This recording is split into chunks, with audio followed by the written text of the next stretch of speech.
کوئی شکر کی پٹی بھی باندھ نہیں تھا. حضرت ایوب 18 سال بیمار رہے. زوجہ کہنے لگی دعا کر لو, تو آپ فرمانے لگے بی بی سے کہ صحت کتنی دیر رہی؟ اس نے کہا 60 سال. تو آپ فرمانے لگے ذرا بیماری کو بھی 60 سال گزر لینے دو, پھر دعا بھی کر لیں. یہ دعا کی, اللہ یہ لفظ کہے, اللہ نے صحت دے دی, تندرستی آ گئی. ایک دن گھر میں بیٹھے بیٹھے زوجہ کہنے لگی کہ ایوب یہ بتاؤ دکھ اچھے کہ سکھ؟ آپ فرمانے لگے سارے دن ہی اللہ کے ہیں, پر دکھ بڑے اچھے تھے. مجھ سے پوچھو تو دکھ بڑے اچھے تھے. کہا کس طرح؟ تو حضرت ایوب فرمانے لگے جب میں بیمار تھا تو 24 گھنٹے میں ایک دفعہ میرا رب میرا حال پوچھا کرتا تھا. ایک دفعہ میرا اللہ پوچھتا تھا ایوب تیرا حال کیا ہے؟ فرماتے ہیں 12 گھنٹے تو لذت ہی رہتی تھی کہ میرے رب نے میرا حال پوچھ لیا, اور اگلے 12 گھنٹے میں انتظار کرتا تھا مالک حال دوبارہ کب پوچھے گا. فرمانے لگے اب صحت تو ہو گئی ہے, پر اب میرا رب میرا حال تو نہیں نہ پوچھتا. بھائی مشکلات جو ہوتی ہیں وہ تو تجھے سجا دیتی ہیں, سوار دیتی ہیں. تجھے یاد آتا ہے کوئی اپنا, جب تجھے درد ہوتی ہے نا, تکلیف ہوتی ہے, پھر تیرا دل کرتا ہے کوئی کندھا ملے جہاں میں سر رکھ کے رہوں. پھر اسی لیے تو کسی درویش سے کسی نے پوچھا تھا اپنا کون ہوتا ہے؟ تو کہا جو تجھے دکھ کے وقت یاد آئے وہ تیرا اپنا ہے.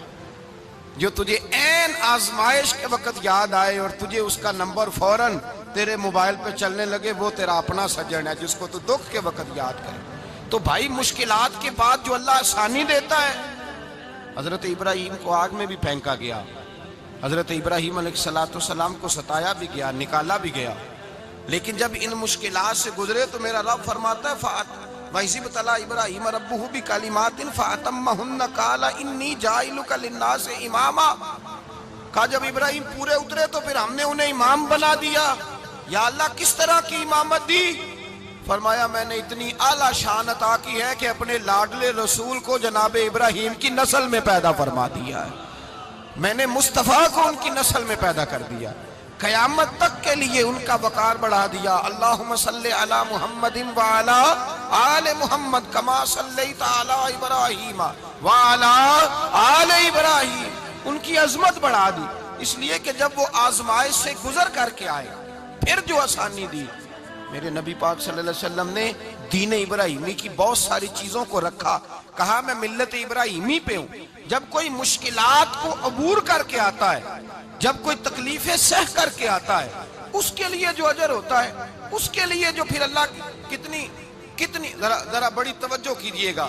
لوگ سمجھتے ہیں فلاں آدمی مشکل میں ہے تو شاید مشکل میں ہی رہے گا, فلاں آزمائش میں ہے تو شاید میرا اللہ فرماتا ہے ایک مشکل دے کے میں 2 آسانیاں بھی دوں گا. تم مشکل دیکھ رہے ہو, مشکل نہ دیکھو, وہ جو اس کو بعد میں آسانی آنے والی ہے, اور ڈبل جو میں اس پر نعمت کرنے والا ہوں اس کو دیکھو. حضرت یوسف کو بھائیوں نے کنویں میں ڈال دیا تھا, اور جب کنویں سے نکلے تو مصر کے بازاروں میں بکے, اور پھر زلیخا نے الزام لگایا تو حالات بگڑ گئے. حضرت یوسف کو جیل جانا پڑا. کتنی کٹھن زندگی تھی, لیکن میرے مالک کو کچھ اور ہی منظور تھا. کنویں میں گرنے والے, بازار میں بکنے والے, جیل میں جانے والے, الزام لینے والے جناب یوسف کو رب کریم نے اسی مصر کا بادشاہ بنا دیا. اللہ پاک نے اسی مصر کا حکمران بنا دیا. یاری تیری سونا ہے پر ازمیشاں تیریاں اگ, اے سونا پرکھیا جاوندائی پہلو نال اگاں دے لگ. اس کے لیے تھوڑا سا جتن کرنا پڑتا, تھوڑے کٹھن حالات سے گزرنا پڑتا, تھوڑی آزمائشوں کا روپ دیکھنا پڑتا. ہم چاہتے ہیں کہ ہمیں چھیڑے کوئی نہ کوئی تکلیف نہ آئے, کوئی آزمائش. یہ ہو نہیں سکتا میرے بھائی, نامی کوئی بغیر مشقت نہیں ہوا. 100 بار جب عقیق کٹا تب جا کر نگی ہوا. ہم چاہتے ہیں کہ ہمیں کچھ بھی دقت نہ آئے, مشکلات نہ آئے, اور مشکلات تو انسان کو سنوارتی ہیں بھائی, وہ تو نکھارتی ہیں. کبھی پوچھا کرو جا کر کے کسی گندم کے دانے سے کہ تو کہاں سے ہو کے آیا ہے, کہاں سے نکل کے آیا ہے, تو وہ بتلائے گا کہ بڑے مشکل مراحل سے گزرا ہوں, اور پھر اللہ نے مجھے طاقت دی ہے کہ میں انسان کے وجود کا حصہ بناؤں. تو بھائی کٹھن مراحل, آزمائشیں, تکلیفیں, یہ انسان کو بڑا انسان بنا دیتی, یہ اس کے لیے ترقیوں کا پیش خیمہ ہوتی. ہمارے جوان پریشان ہو جاتے ہیں, عورتیں خاص کر کے اس بات پہ توجہ کریں, وہ بڑی جلدی غم لے جاتی ہیں. وہ کہتی ہیں جانے میرا کچھ ہوگا ہی نہیں, جانے میرا کچھ ہو ہی نہیں سکتا. میرے بھائی درجنوں اور بیسیوں لوگ ایسے ہیں جن کی اولادیں نہیں تھی, لیکن نام ان کا ان سے بھی زیادہ ہے جو بڑے بڑے صاحب اولاد. حضرت خواجہ معین الدین اجمیری کو جانتے ہیں آپ لوگ؟ نہیں، جو جانتے ہیں وہ بولیں جانتے ہیں جی؟ لو جی، کافی سارے جانتے ہیں، تھوڑے جی رہ گئے نا۔ جانتے ہیں نا خواجہ صاحب کو؟ ان کے کسی بیٹے کو جانتے ہوں؟ نہیں جانتے، نہیں جانتے، نہیں جانتے آپ ان کے بیٹے کو۔ حضرت خواجہ معین الدین اجمیری رحمت اللہ تعالیٰ علیہ کے بیٹے کو نہیں جانتے، لیکن ویسے آپ ہندوستان میں کسی آدمی کو چھیڑ کے دیکھیں، وہ کہے گا میں خواجہ صاحب کا روحانی بیٹا ہوں، میں اولاد۔ حضرت غوث اعظم رضی اللہ تعالیٰ عنہ کی اولاد کو کم لوگ جانتے ہیں، لیکن آپ ویسے کسی کو پوچھ کے دیکھیں 11ویں والا پیر کون ہوتا ہے، ہر آدمی ہاتھ اٹھا کے بتائے گا خدا کے فضل سے ہم پر ہے سایہ غوث اعظم کا، ہمیں دونوں جہاں میں ہے سہارا غوث اعظم۔ لوگ جھوم کے بتلائیں۔ میرے بھائی، یہاں لوگ پریشان ہو جاتے ہیں کہ اولاد ہوگی تو یہ ہوگا، فلاں ہوگا تو یہ ہوگا۔ بھائی ایسی کوئی بات نہیں، میرے پاس پیسے ہوتے تو میرا ابا بیماری سے فوت نہ ہوتا۔ جو مالدار ہوتے ہیں تو کیا وہ بچ جاتے ہیں؟ حضرت اسرائیل انہیں چھوڑ جاتے ہیں؟ او خدا کے بندے، تو کیسی بات کر رہا ہے؟ یاد رکھ، یہ جو آزمائشیں ہوتی ہیں، یہ جو تکلیفیں ہوتی ہیں، یہ جو تھوڑے سے مشکل حالات ہوتے ہیں۔ حضرت یونس علیہ السلام کی دوستی ہوگی حضرت جبریل امین سے، تو جناب جبریل ملنے آئے۔ حضرت یونس علیہ السلام فرمانے لگے جبریل میرا دل کرتا ہے مجھے اس بندے کی ملاقات کرا جو اللہ کا سب سے زیادہ عبادت گزار بندہ ہے۔ حضرت جبریل امین لے گئے دور دور فلسطین کے علاقے میں، اور لے جا کر ایک بندے سے ملاقات کرائی جس کی دونوں آنکھیں بھی کوئی نہیں تھی، دونوں بازو بھی کوئی نہیں تھی، دونوں پیر بھی کوئی نہیں تھی، اور اس بندے کی زبان پر لفظ بڑا کیا جاری تھے، یا اللہ تیرا شکر ہے، یا اللہ تیرا، بول کے کہیے یا اللہ تیرا، اے اللہ تیرا شکر ہے۔ شکر شکر کر رہا تھا۔ حضرت جناب سیدنا یونس علیہ السلام کہنے لگے میں نے تجھے عبادت گزار کو ملانے کو کہا تھا، تو کہاں لے آیا؟ حضرت جبریل کہنے لگے یا یونس، یہ ہر چیز جانے کے باوجود اپنے رب کی رضا پہ راضی ہے۔ اس وقت دنیا میں نبیوں کے بعد جس سے اللہ سب سے زیادہ پیار کر رہا ہے وہ یہی بندہ ہے، یہ اپنے رب کی رضا پہ راضی ہے۔ اے تن میرا کنگی ہووے تے میں زلف سجن دی واواں، تے پوش میرے دی جتی بن جائے تے میں یار دی قدمی آواں، مارو مارو مینو مار مکاؤ کوئی عذر نہ پیش لے آواں، تے جے سونا ہی میرے دکھ وچ راضی، جے سونا ہی میرے دکھ وچ راضی، جے سونا ہی میرے دکھ وچ راضی، تے میں سکھ نو چلے ڈاواں۔ مانا کہ جب اس حال میں راضی ہے تو بس ٹھیک ہو گیا، ٹھیک ہو گیا۔ وصل اچھا ہے نہ فراق اچھا ہے، بس جس حال میں محبوب رکھے وہی حال اچھا ہے۔ بس جس حال میں انہوں نے رکھا بات ٹھیک ہو گئی۔ اس میں اب انسان شکوہ کرتے پھرے کہ یہ کس طرح ہے، وہ کس طرح، اپنے آپ کو مطمئن رکھا ہے۔ مشکل کے بعد جو آسانی حضرت لقمان حکیم، ان کے نام پر قرآن مجید کی پوری سورت ہے۔ حضرت لقمان حکیم علیہ رحمہ آپ اپنے بیٹے کو نصیحت کر رہے تھے، کہنے لگے بیٹا کو مشکل آئے تو گھبرانا نہیں، کوئی مشکل آئے تو کرے بیٹوں کو سمجھ آ جائے کہ مشکل آئے تو، سمجھ آ رہی ہے بات کی، مشکل آئے تو۔ اور کیا خوبصورت جملے، بیٹے کو بٹھا کے کہتے ہیں بیٹا چھوٹی مشکل آئے گی تو اللہ بڑی مشکلات آسان کر دے گا، سمجھو چھوٹی مشکلات آئیں تو اللہ نے بڑی مشکلیں اس نے آسان کر دی۔ اور آپ کو بتاؤں اصل انسان ہوتا ہی وہ ہے جو مشکلوں میں جینے کا ڈھب سیکھ جاتا ہے، وہ بن جاتا ہے جو کرب کے حالات میں جینے کا سلیقہ سیکھ جائے۔ اپنے بچوں کو یہ سمجھانا، حضرت لقمان بیٹے مشکل آئے تو گھبرانا نہیں، بڑی کو ٹال دیتی ہے، وہ نیکی کا اور آسانی کا پیش خیمہ ہوتی ہے۔ اللہ اس کے بعد آسانی سمجھا رہے ہیں۔ کچھ دنوں کے بعد کہنے لگے آؤ فلاں اللہ کے نبی کی ملاقات کو چلیں، فلاں نبی علیہ السلام سے ملنے چلتے ہیں۔ اس زمانے میں جو نبی تھے ان سے ملنے چلے گئے۔ بیٹے کو بات یاد تھی، گھوڑے پہ بیٹھے، امام ابن جوزی نے اس کو لکھا ہے، گھوڑے پہ بیٹھے تھے دونوں کے پاس گھوڑے تھے۔ اب رستہ بہت زیادہ تھا، کھانا ساتھ لے لیا، پانی ساتھ لے لیا، رستہ لمبا تھا، صحرا کا علاقہ تھا۔ جب جانے لگے تو اتنی سخت گرمی ہوئی کہ گھوڑے بھی بے ہوش ہونے لگے، اچانک ایسی گرم لو چلی کہ گھوڑے بھی۔ اب دونوں باپ بیٹا جو تھے وہ بڑی جوش میں تھے کہ جانا ہی جانا ہے، گھوڑے سے اتر کر کے پیدل چلنے لگے۔ اب پیدل چلتے چلتے ذرا آگے گئے تو گرمی میں جتنا بندہ پیدل چلتا ہے اتنا پیاس بھی زیادہ لگتی ہے، تو پانی پیتے رہے، کھانا کھاتے رہے، کھانا پانی بھی ختم ہو گیا۔ تھوڑا آگے چلے نا، اس قدر تکلیف بڑھی کہ حضرت جناب لقمان کے بیٹے کے پیر کے اندر ایک ہڈی پیوست ہو گئی، اتنی بڑی ہڈی تھی وہ اندر ہی چلی گئی پیر میں، خون کے فوارے گرنے لگے، بیٹا بے ہوش ہو گیا۔ حضرت لقمان اس کے سرانے بیٹھے تو بیٹا تھا نا، آنکھوں میں آنسو آ گئے۔ بیٹے نے آنکھ کھولی تو کہنے لگا ابا جی آپ تو صبر کرنے والے ہیں، آپ رو رہے ہیں؟ فرمایا بیٹے میں کیا کروں، میرے سینے میں جو دل ہے وہ ایک باپ کا دل ہے، تو باپ جو ہوا تیرا، تیری دکھ پر رونا آیا۔ بڑی مشکل سے دانت کے ساتھ ہڈی نکالی، ہڈی نکلی تو خون بھی چلا۔ صاحب زیادہ کہنے لگا حضور آپ نے تو کہا تھا ہر مشکل کے بعد آسانی ہوتی ہے، اور چھوٹی مشکل دیکھ کے اللہ بڑی سے بچا لیتا ہے، تو ہم تو اچھے کام چلے تھے، مشکل پہ مشکل، مشکل پہ مشکل، یہ کیا ہے؟ حضرت لقمان کہنے لگے بیٹا نہ تو رب کی حکمتوں کو جانتا ہے نہ پوری طرح میں جانتا ہوں، لیکن جو میں نے کہا تھا وہ بات سچی ہے۔ فَإِنَّ مَعَ الْعُسْرِ يُسْرًا إِنَّ مَعَ الْعُسْرِ يُسْرًا، اللہ ہر مشکل کے بعد آسانی عطا فرمائے گا، اور فرمایا میرا ایمان ہے کہ ضرور عطا فرمائے گا۔ یہ بات کہہ رہے تھے کہ سامنے سے دھواں اٹھا، اتنا سخت دھواں اٹھا کہ آپ نے سوچا شاید وہاں بادیا، وہاں جاتے، وہاں چلنے لگے تو پیچھے سے کسی نے آواز دی ٹھہر جاؤ، رکو، وہیں رک گئے۔ تھوڑی دیر گزری تو کہا رک جاؤ، جب رکے تو ایک بولنے والا بولا، کہنے لگا تمہارے لیے تھوڑی دیر کے بعد جانوروں کا بندوبست کر دیا جائے گا، کھانے کا بھی بندوبست ہو جائے گا، بچے کا پیر بھی صحیح ہو جائے گا، چلے جانا، لیکن ذرا ٹھہرو۔ حضرت لقمان کہنے لگے بولنے والے تو کون ہے؟ تو کہنے لگے میں اللہ کا فرشتہ ہوں، میں اللہ کا فرشتہ ہوں۔ کہا اللہ کے فرشتے اور یہ سارا کچھ کیا ہے؟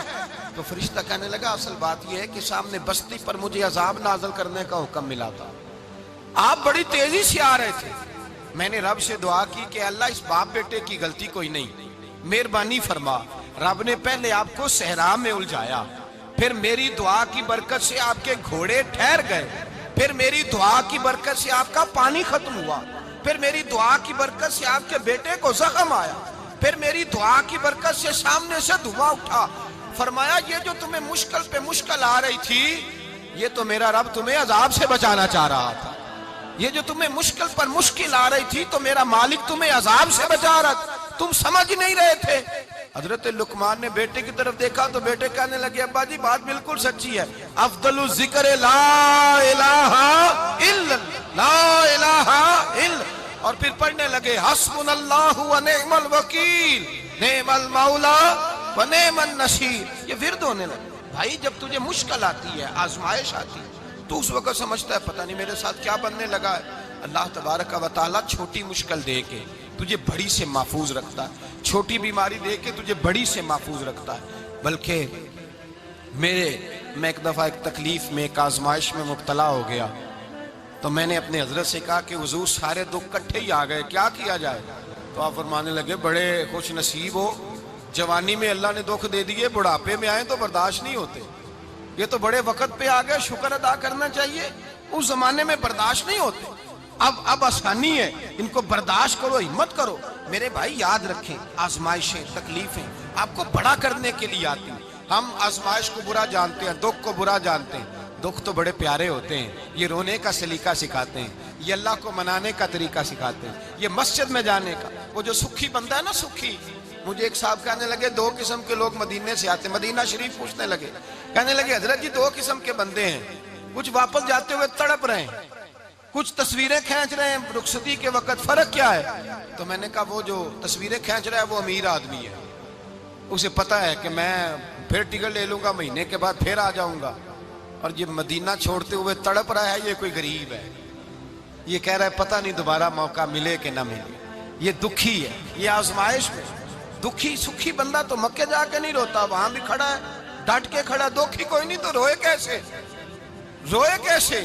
دکھیے دی گل دکھیا ہی جانے، دکھیے دی گل، کیا خوبصورت لفظ ہے میاں صاحب کی، اور لفظوں میں حسن دیکھے کہنے لگے دکھیے دی گل اے دکھیا ہی جانے تے سکھیے نو کی خبراں، تے یار جنہ دے موت نے مارے روندے نہیں تک تک قبراں۔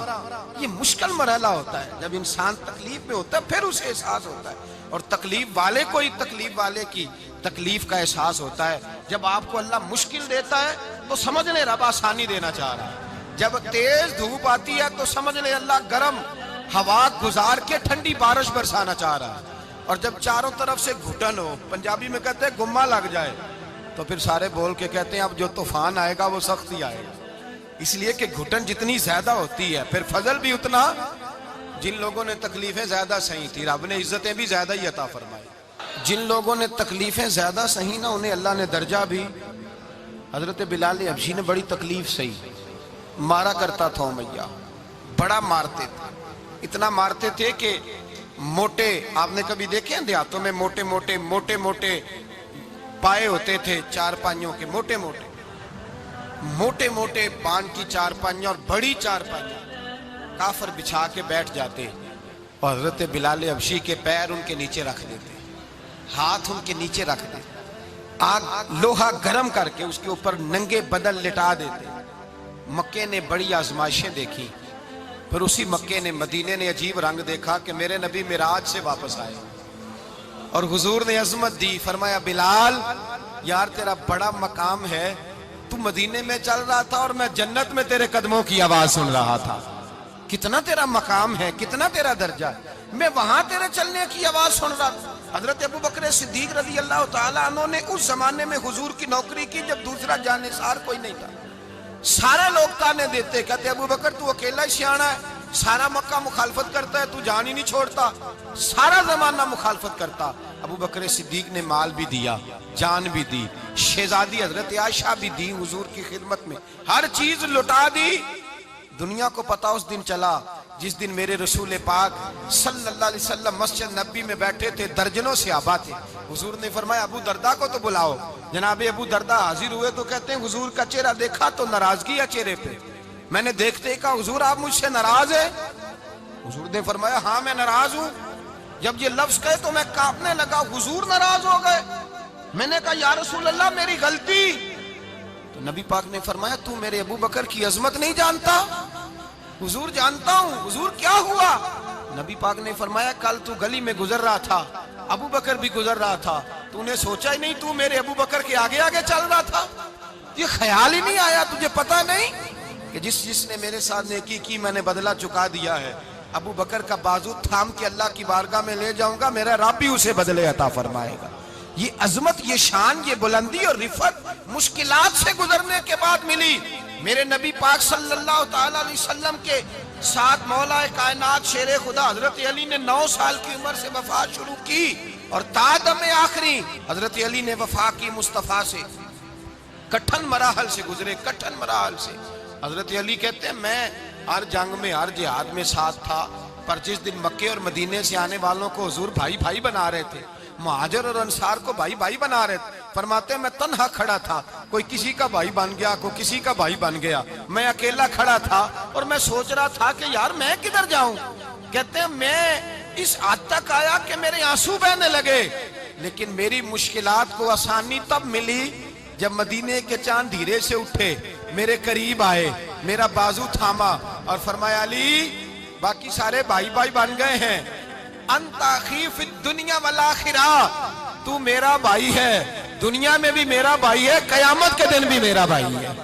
حضور نے اعزاز دیا اور غدیر خم کے موقع پر حضرت علی کا بازو تھام کے کھڑا کر کے حضور نے فرمایا من کنت مولا ہوں فہذا علی مولا. فرمایا جس کا میں مولا ہوں اس کے علی بھی مولا ہے. محبوب پاک سید عالم صلی اللہ علیہ وسلم نے جن لوگوں نے مشکلات برداشت کی پھر ان کو اعزاز ملا، ان کو درجے ملے، ان کے لیے جو آسانی. حضرت عثمان غنی نے صحابہ میں سب سے زیادہ مظلومیت کاٹی، سب سے زیادہ مظلومیت. 40 دن پانی بند رہا، کھانا بند رہا، تکلیف اور آزمائش کا وقت ہوا.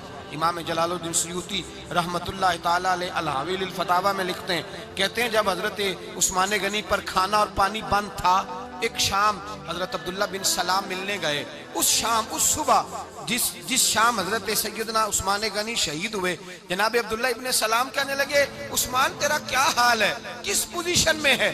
تو کہتے ہیں جناب عثمان غنی کہنے لگے عبداللہ آج میں بڑا سکھ میں ہوں. کہا 40 دن بیت گئے، کھانا نہیں آیا، پانی نہیں آیا، تو آج کیوں سکھی ہو؟ فرمانے لگے آج مدینے کی سامنے والی گلی میں نے مصطفیٰ کا دیدار کیا ہے اور نبی پاک صلی اللہ علیہ وسلم نے فرمایا عثمان اگر تو کہے تو تیرے لیے پانی کا بندوبست کر دیا جائے، تیری مشکل آسان ہو جائے، اور اگر تو کہے تو تیرے لیے وہ آسانی کی جائے کہ آج تو میرے پاس آ کے روزہ افطار کر لے. تو حضرت عثمان غنی کہنے لگے میں نے مصطفیٰ سے عرض کیا حضور مجھے یہاں کا سکھ نہیں چاہیے، مجھے وہ آسانی چاہیے جو آپ کے پاس افطار سے ملے گی۔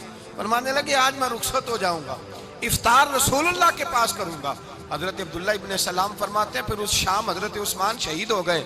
لوگ کہنے لگے عثمان شہید ہو گئے، اور میں کہنے لگا نہیں، انہوں نے جا کے نبی پاک کے دسترخوان پہ روزہ افطار کر لیا ہے۔ روزہ افطار بھائی، پھر بعد میں جو آسانی ملی ان لوگوں، جو ان لوگوں کو درجات نصیب ہوئے، کٹھن حضرت عبداللہ مزنی حضور کے غلام تھے، قبیلہ مزن کے رہنے والے، والد فوت ہو گئے، چچا نے پالا تھا، اسلام قبول کر لیا، چچا اسلام